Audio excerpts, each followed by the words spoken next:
Para jamaah Bapak Ibu kaum muslimin yang dimuliakan oleh Allah Ta'ala, pada kesempatan yang berbahagia ini kita bersyukur kepada Allah Subhanahu Wa Ta'ala yang dimana Allah memberikan pada kita nikmat taufik hidayah, nikmat iman dan Islam.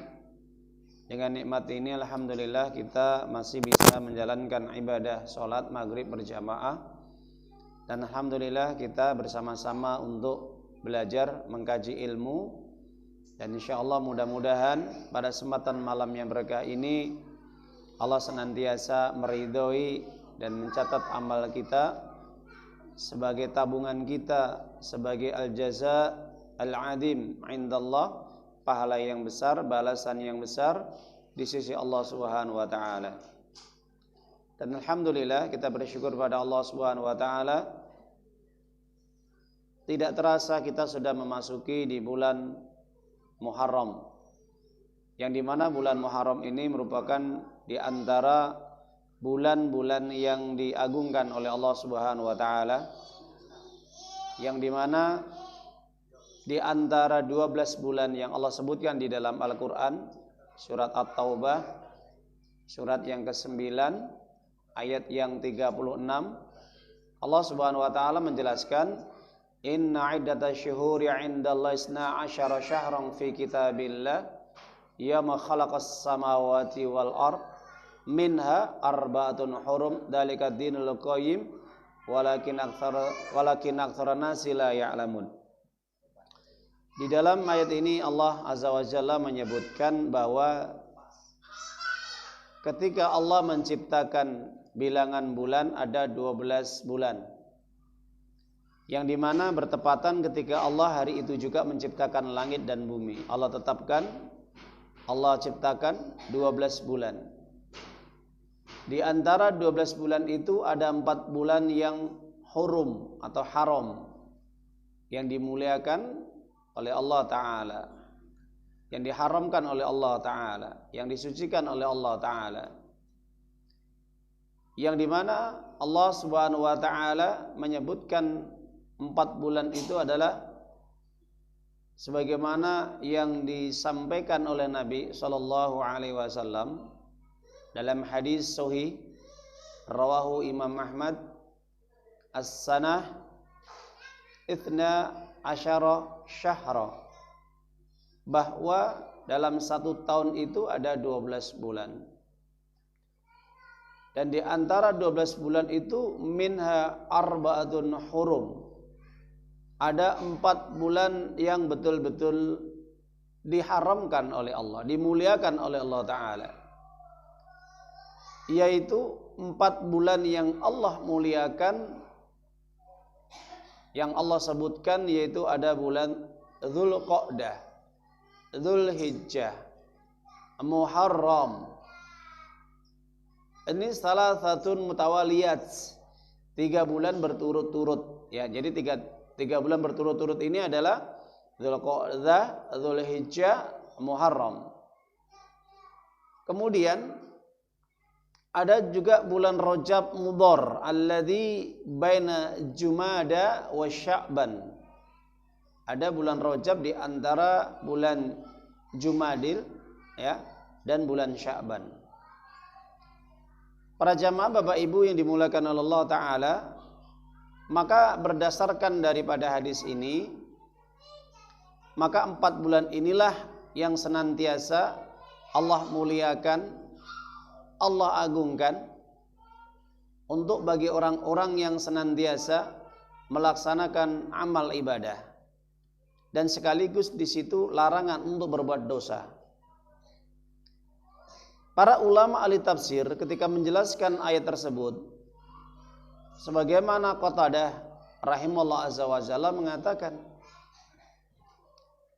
ketika Allah Subhanahu wa taala menyebutkan 4 bulan di dalam Al-Quran, yang dimana disitulah Allah Subhanahu wa ta'ala menjelaskan bahwa di 4 bulan itu Allah mengharamkan untuk melakukan perbuatan-perbuatan dosa, Bahkan ketika melaksanakan perbuatan dosa atau perbuatan maksiat pada bulan tersebut, maka ini jelas. Kata beliau, Imam Qatadah ini mengatakan, maka aqdamu wizron khati'atan mimma siwahu atau fima siwahu.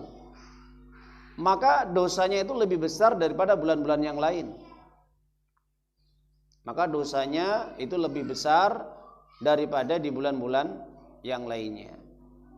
Jadi kalau ada orang berbuat dosa, melaksanakan kemaksiatan di bulan haram ini, 4 bulan ini, maka Imam Qatadah mengatakan a'dhamu wizron khati'atan. Kesalahannya, dosanya, maksiatnya itu di sisi Allah itu nilainya lebih besar ketimbang bulan-bulan selainnya. Begitu juga sebaliknya.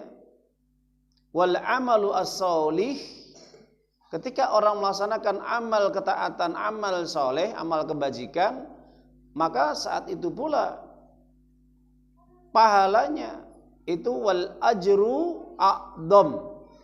Maka ajarnya, pahalanya itu juga a'dham, lebih besar lagi daripada bulan-bulan yang lain.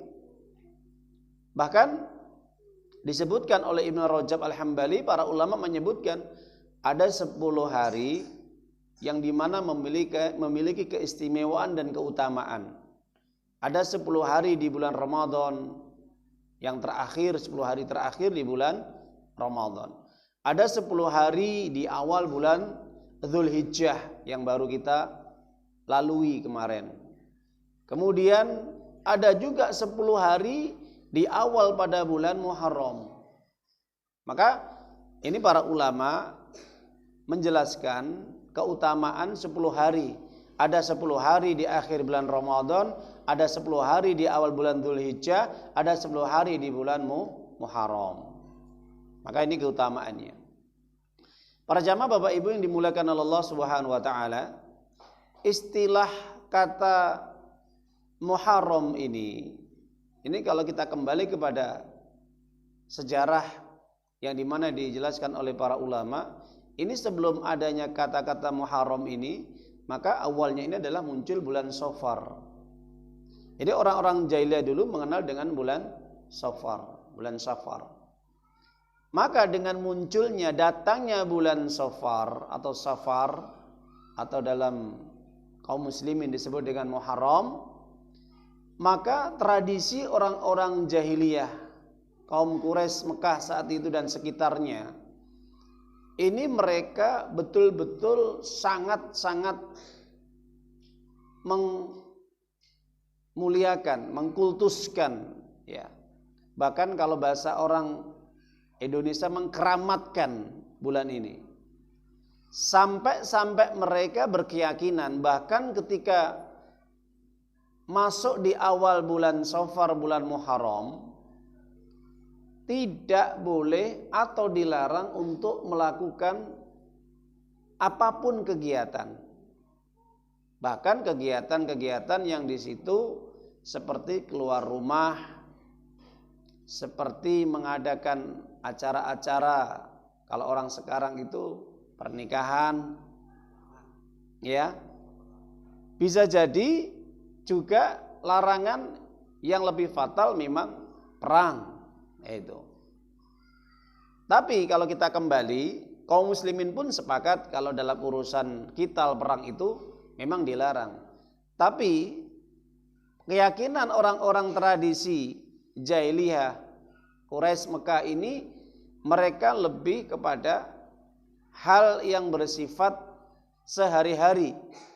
Contohnya ketika mereka mau bepergian, atau mereka ingin berdagang, atau ingin mereka mengadakan acara-acara, kalau sekarang itu mungkin acara syukuran dan yang lain, maka ketika datang bulan Safar atau datang bulan Muharram ini, mereka betul-betul untuk menghentikan setiap kegiatan apapun. Dalam rangka untuk apa? Keyakinan mereka dalam rangka untuk menghormati, mengagungkan dan memuliakan. Bahkan sampai mereka itu menganggap datangnya bulan Muharram itu dengan istilahnya apa? Munculnya tatayur atau tiaroh, jelas ya. Tatayur atau tiaroh, yaitu kesialan. Makanya dinamakan toyaroh atau tiaroh itu adalah ini nisbah kepada toirun, burung. Makanya tiara atau tatayur itu burung. Jadi bahasa Arabnya adalah identik kepada binatang burung. Kok bisa? Iya. Orang-orang tradisi jahiliyah Quraisy Mekah ini berkeyakinan bahwa ketika datangnya bulan Safar atau bulan Muharram, maka mereka membuat satu undian atau dengan menggunakan media burung yang diterbangkan. Apabila terbang sebelah kanan, itu tandanya baik. Sebaliknya kalau terbang sebelah kiri, itu tandanya buruk. Jadi ketika burung itu terbang sebelah kanan, ke kanan arahnya, ya, maka mereka mempersilakan untuk keluar rumah. Tapi sebaliknya kalau mereka tahu burung itu terbang ke sebelah arah kiri, maka mereka menghentikan, mengurungkan niat untuk melakukan perjalanan safar atau berdagang atau yang lainnya. Dan sebaliknya juga orang-orang Arab pun ketika mereka mendengarkan burung-burung ataupun mungkin mereka melihat sesuatu yang itu dikeramatkan, ya, maka itu menganggap adanya tiara atau tatayur, entah itu binatang, entah itu benda, entah itu nanti tempat, entah itu tanggal atau bulan.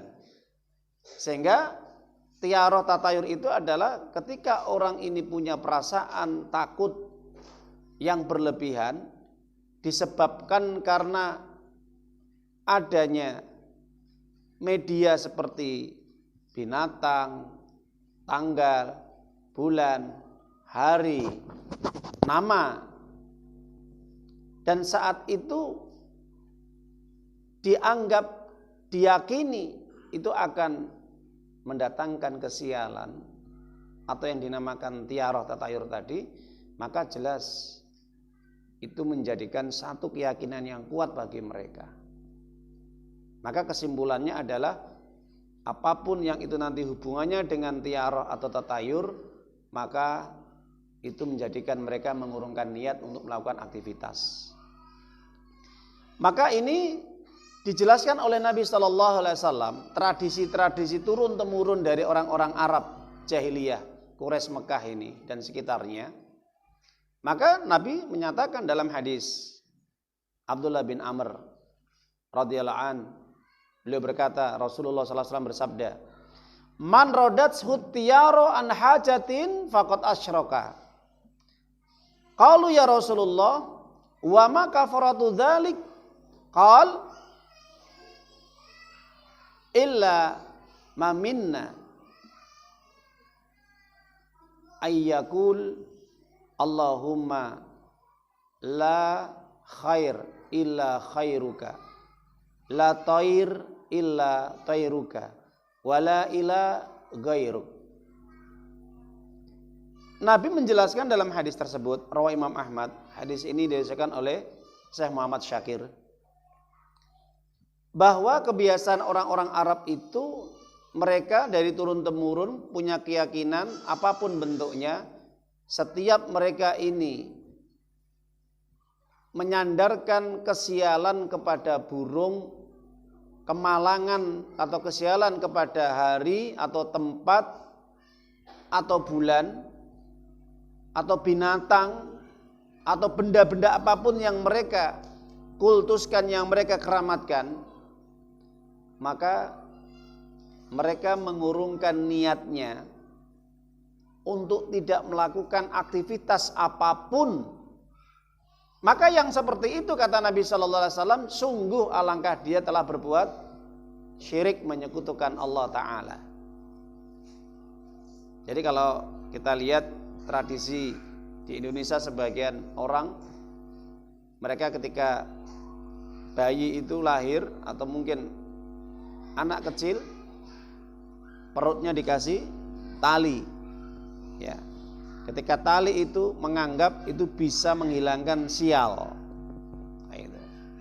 Bisa menghilangkan sial. Atau ketika orang hamil atau wanita yang hamil atau baru melahirkan, di situ ditaruh samping tempat tidurnya ada gunting. Untuk apa? Menangkal sial. Dengan datangnya roh-roh jahat. Maka gunting itu sebagai media untuk menangkal roh jahat. Nah itu. Atau sebagian orang berkeyakinan kalau kejatuhan cecak atau cicak, maka itu tandanya sial. Iya, pasti hidupnya akan sial atau nanti terjadi musibah dan yang lainnya. Ya. Jadi masih banyak ya keyakinan juga. Apabila nabrak kucing atau nabrak mungkin anjing atau yang lainnya, ayam, itu dianggap nanti datangnya sial. Nah, maka ini kalau kita kembali bahwa ketika orang-orang Arab jahiliyah memiliki keyakinan yang seperti ini, maka diberantas oleh Nabi Shallallahu Alaihi Wasallam. Keyakinan yang seperti itu betul-betul dihilangkan, dihapus. Bahkan Nabi sendiri mengatakan mungkin kita dulu sebagian orang yang saat itu belum paham itu pernah mengalaminya. Ketika mereka belum mendapatkan hidayah taufik, belum mendatangkan imannya dalam dirinya. Iman belum masuk dalam dirinya. Maka saat itulah para sahabat bertanya, "Ya Rasulullah, kira-kira apa sih tebusannya ketika orang itu punya keyakinan-keyakinan yang seperti itu, untuk menghilangkan yang seperti itu bagaimana? Was-was dalam dirinya." Maka Nabi mengatakan hendaknya mereka banyak berdoa, Allahumma la tayra ila tayruk wa la khaira ila khairuk wa la ila ghairuk. Ya Allah, tidak ada yang mendatangkan kebaikan kecuali kebaikan dirimu. Kebaikan dari dirimu ya Allah. Dan tidak ada kesialan atau kemalangan, sesuatu yang membuat sial atau malang, buruk, kecuali datang darimu ya Allah. Tidak ada sesembahan yang benar kecuali dirimu ya Allah. Nah, itu sering memperbanyak doa itu untuk menangkal adanya was-was ataupun tiarah dalam diri seseorang.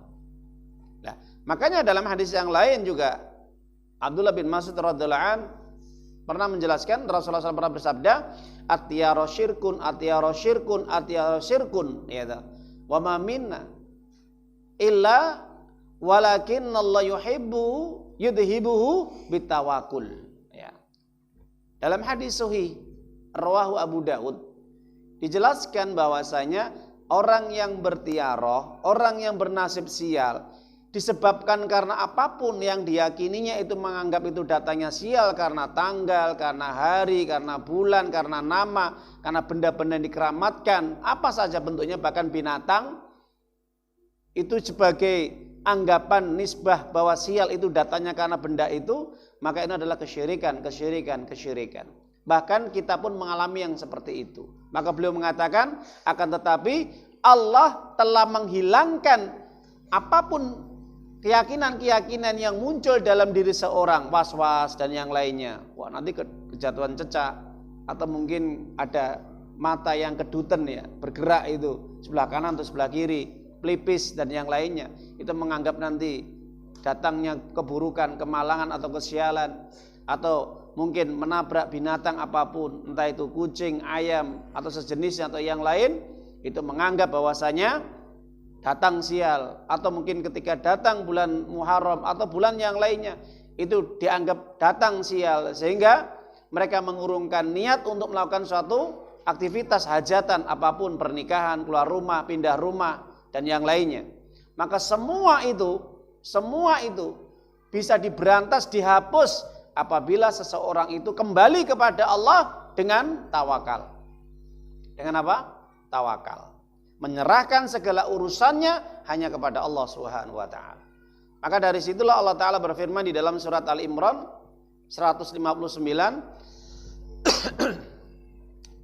kalau tidak salah, idza azamta fatawakkal 'ala Allah.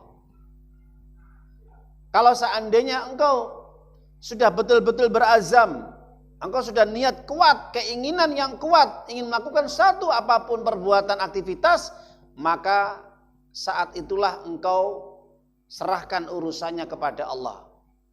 Entah kamu nanti mendapatkan kebaikan ataupun keburukan, itu semua adalah kehendak Allah. Itu sudah diatur di Lauh Mahfuz. Tidak usah takut, tidak usah khawatir, tidak usah was-was, karena itu adalah dari syaitan. Karena was-was itu adalah syaitan. Alladzi yuwaswisu fi sudurin nas minal jinnati wan nas. Yang selalu membuat was-was dalam diri seseorang, membuat orang takut, membuat orang lari, membuat orang itu mengurungkan niatnya, disebabkan karena apapun yang itu dianggap keramat, dianggap itu sesuatu yang mendatangkan bahaya madarat, bukan karena Allah, bukan datanya karena Allah, bukan karena takdirnya Allah, maka itulah gangguan dari jin, syaitan. Baik dari manusia maupun dari jin. Baik para jamaah Bapak Ibu yang dimulakan oleh Allah Ta'ala. Itu bagaimana sejarahnya muncul adanya bulan Muharram, yang dimana diabadikan oleh Allah di situ ada 4 bulan. Maka sebenarnya orang-orang Arab jahiliyah itu sejak awal itu mereka sudah memuliakan bulan Muharram juga.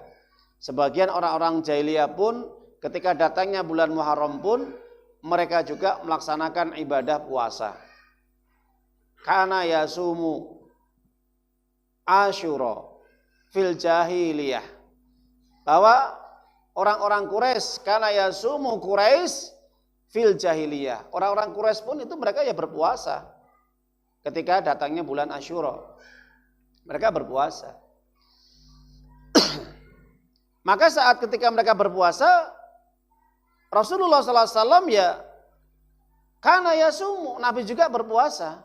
Nabi juga ikut berpuasa saat itu. Maka setelah itulah Nabi kemudian fa'amara bisiyamihi. Nabi kemudian memerintahkan untuk berpuasa kepada para sahabatnya. Jadi para jamaah Bapak Ibu, Nabi pun juga berpuasa sebagaimana juga dilakukan oleh orang-orang Quraisy jahiliyah. Itu mereka sudah berpuasa. Itu keutamaan yang dilakukan oleh orang-orang Quraisy, juga mereka berpuasa. Yang kedua, dengan adanya bulan Muharram ini pun maka ada peristiwa yang diagungkan orang-orang Yahudi, yang dimana ketika Nabi ini hijrah ke Madinah, ketika saat itulah melihat orang-orang Yahudi sedang melaksanakan ibadah puasa. Maka ketika melaksanakan ibadah puasa ditanya, kenapa mereka berpuasa? Disebutkan, innahu tu'addimul yahud wan nasara. Orang-orang Yahudi dan juga sebagian orang-orang Nasrani, mereka mengagungkan hari ini wahai Rasulullah. Di bulan Muharram yang dimana bertepatan tanggal 10, mereka melaksanakan ibadah puasa. Ini sebagai pengagungan orang-orang Yahudi dan Nasrani. Kenapa? Karena Nabi Musa alaihissalam yang dimana dia diselamatkan oleh Allah dari musuh-musuhnya. Dan saat itulah Nabi Musa bersyukur kepada Allah dan berpuasa pada hari itu. Maka kata Nabi apa? Anna ahaqqu bi Musa minkum. Aku lebih berhak, lebih engkau ikuti daripada Musa. Maka saat itulah fa'amara hum bisiyamihi. Nabi memerintahkan kepada para sahabatnya untuk berpuasa di bulan Muharram tanggal 10. Para jamaah Bapak Ibu yang dimuliakan oleh Allah Ta'ala,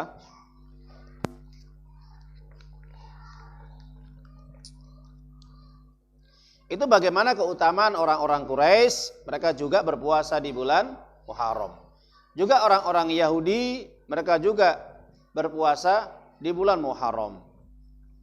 Maka Nabi SAW pun, itu pun disyariatkan untuk berpuasa di bulan Muharram.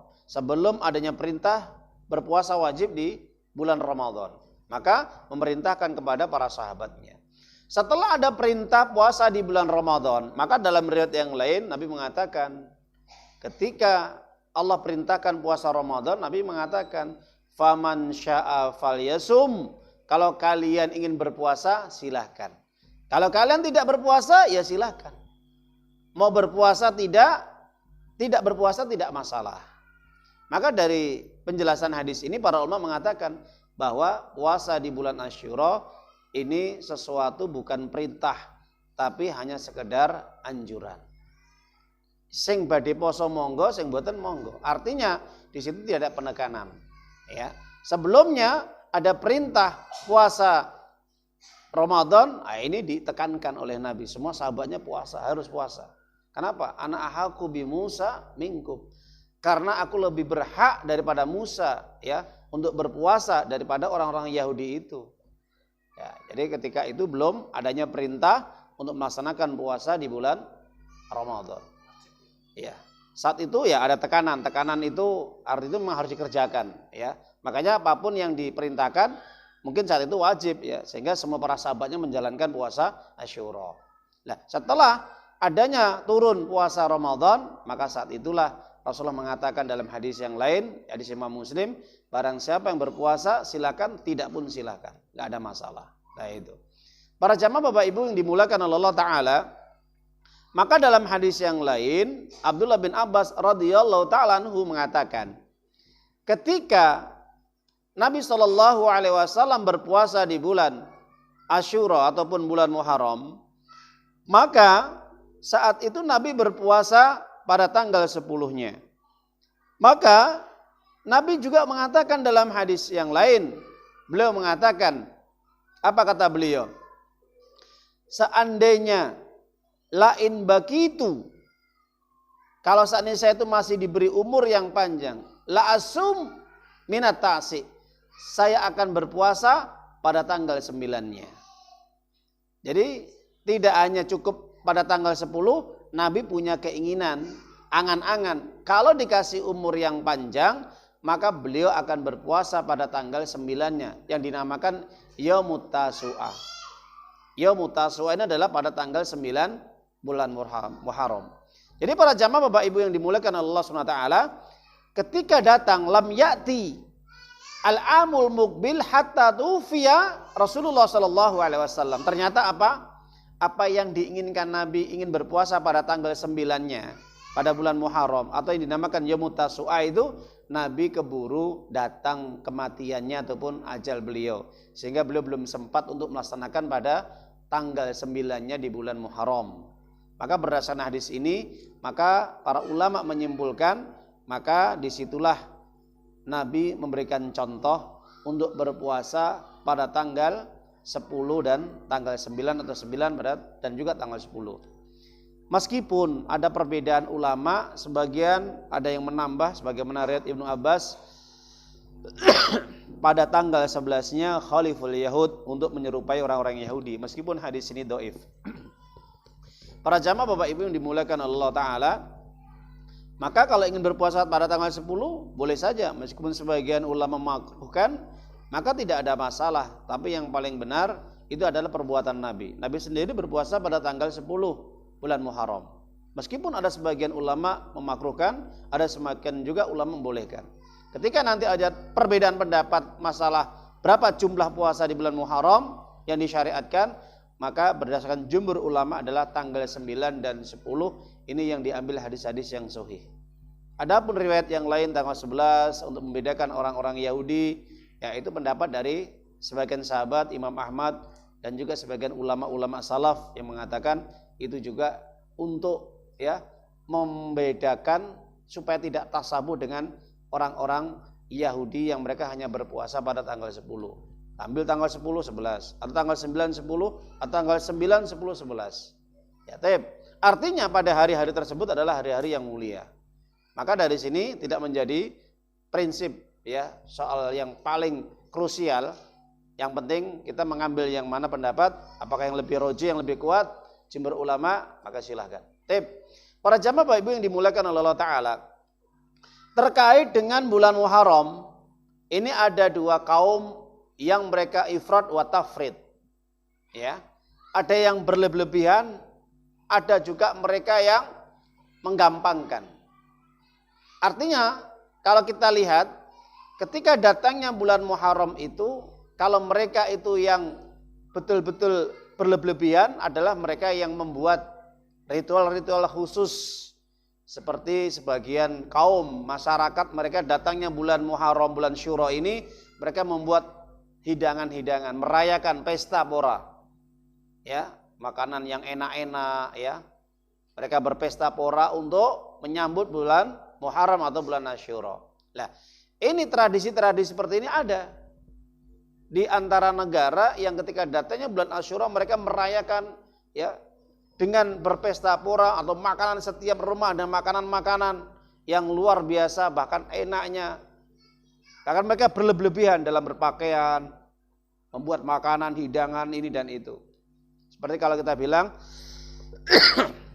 ketika masuk bulan Syawal tidak cukup mereka adanya Idul Fitri, tapi juga nanti ada Idul Syawal, ya, hari raya Syawal, hari yang ketujuh dengan adanya ketupat dan yang lainnya. Ini tradisi, ya. Maka kalau kita kembali di bulan Muharram pun ya seperti itu. Makanya kalau kita lihat para jamaah Bapak Ibu, mereka menganggap dengan dalil yang hadis yang lemah dhaif ini ya. Barang siapa man wassa'a ya ala yayalin. Barang siapa yang dia itu membuat kelonggaran dengan membuat acara-acara yang dimana bertepatan pada bulan Muharram, maka Allah akan berikan kemudahan hidupnya. Selama hidupnya akan Allah berikan kemudahan.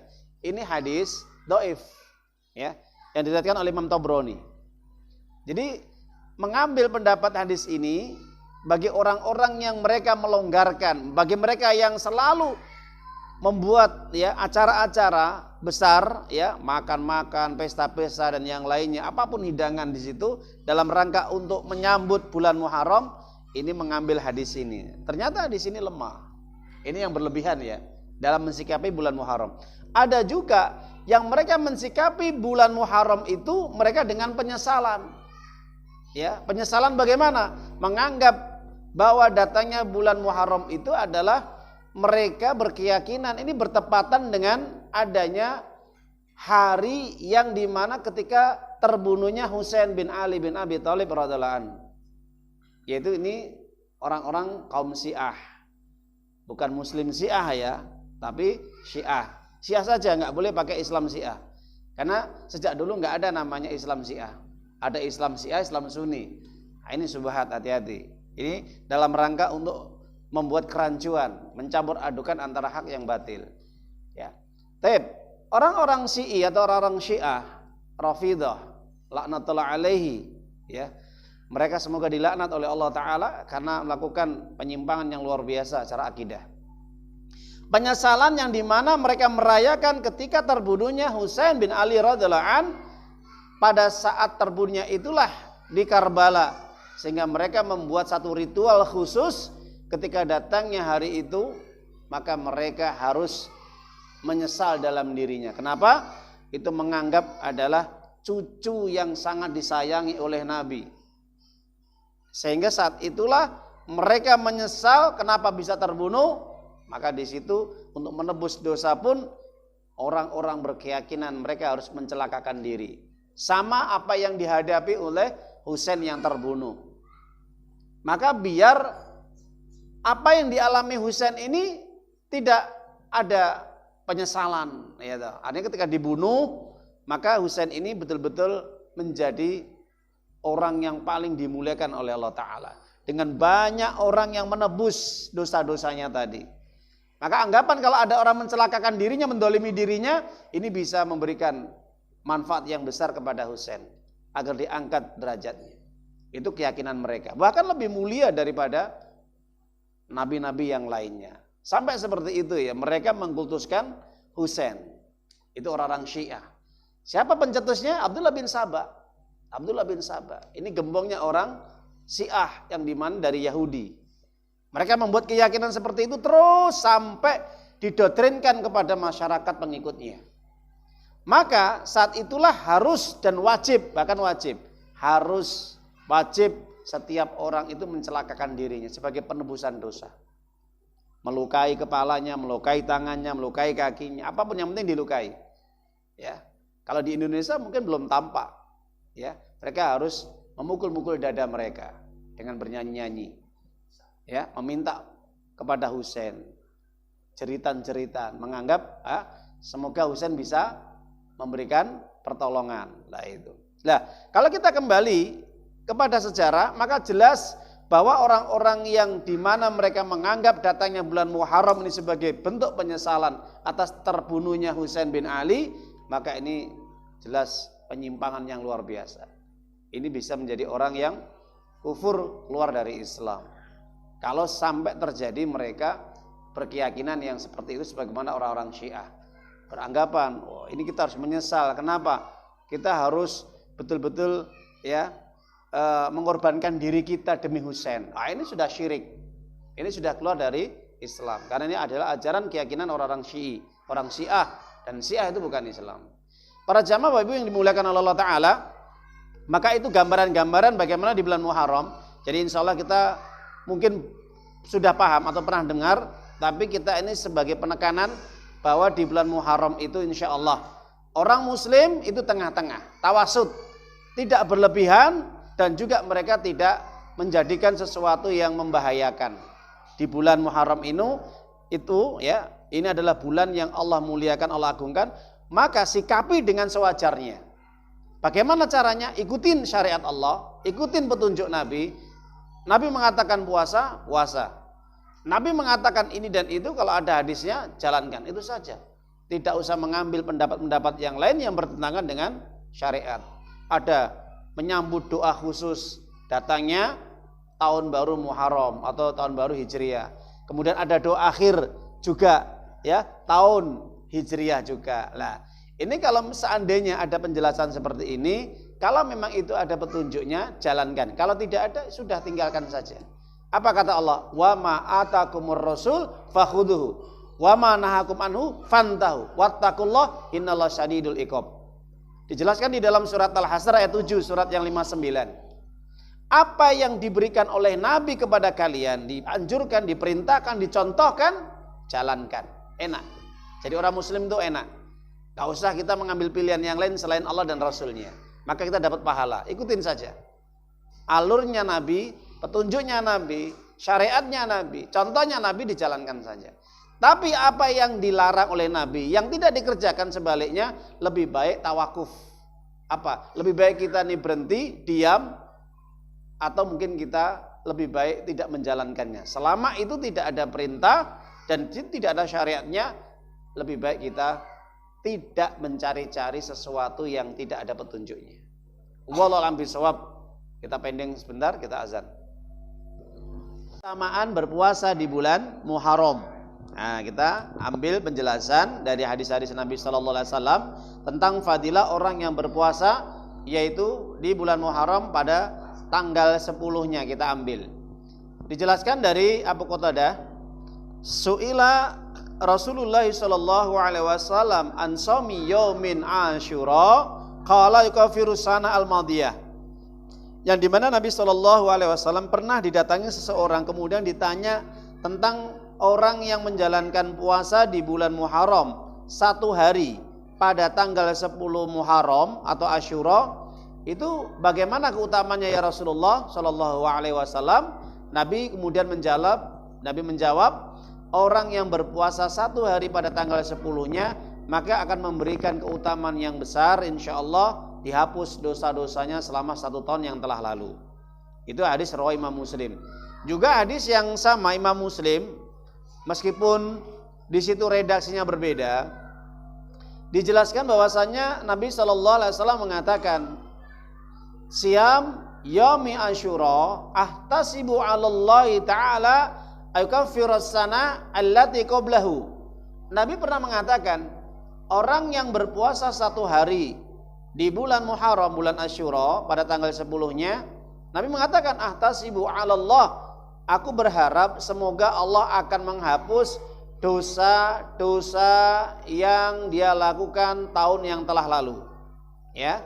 Jadi ini dua riwayat hadis ini tentang keutamaan orang yang berpuasa di bulan Asyura. Kalau bulan Dzulhijjah, kemarin sudah kita jelaskan, itu bisa menghapus dosa-dosa selama 2 tahun. Masya Allah. Jadi para jamaah Bapak Ibu, itu keutamaan fadilah bagi siapapun orang yang menjalankan puasa. Selain daripada hari ini atau tanggal 10 atau tanggal 9 atau riwayat yang lain tambahan dari sahabat Nabi tanggal 11, maka kita belum menemukan ada syariat untuk berpuasa secara khusus. Adapun berpuasa secara umum, puasa sunnah yang dimana sebagaimana puasa-puasa yang kebiasaan dijalankan, puasa Daud atau puasa Senin Kamis ya, maka atau mungkin Yaumul Bid ya, itu di bulan Muharram itu, maka jelas itu ada petunjuk dalilnya, syariatnya. Tapi kalau dikhususkan, pengkhususan berpuasa pada bulan Muharram, bulan Asyura, selain yang disebutkan oleh Nabi sallallahu alaihi wasallam dan para sahabat, tanggal 9, tanggal 10 atau tanggal 11, maka ini jelas harus membutuhkan dalil, petunjuk syariat. Kalau tidak, maka jelas man amila amalan laisa alaihi amruna fahuwa raddun. Siapapun orang yang beramal yang tidak ada petunjuk syariat, itu kata Nabi, percuma dia beramal karena Allah tidak menerimanya. Ini kata Nabi dalam hadis Imam Muslim dari Ibunda Aisyah radhiyallahu taala anha. Jadi para jamaah, semoga ini bisa memberikan manfaat kepada kita agar kita tetap diberi kesehatan oleh Allah, kemudian untuk beribadah kepada Allah, terutama bisa menjalankan sunnah-sunnah Rasul, di antaranya adalah berpuasa di bulan Muharram. Amin ya rabbal alamin. Semoga bermanfaat. Ini saja kurang lebihnya kita sampaikan. Pada akhirnya mari kita tutup dengan bacaan hamdalah. Alhamdulillahirabbil alamin. Subhanaka Allahumma wa bihamdika asyhadu an la ilaha illa anta astaghfiruka wa atubu ilaik. Bila taufik wal hidayah, akhiru da'wana. Assalamualaikum warahmatullahi wabarakatuh.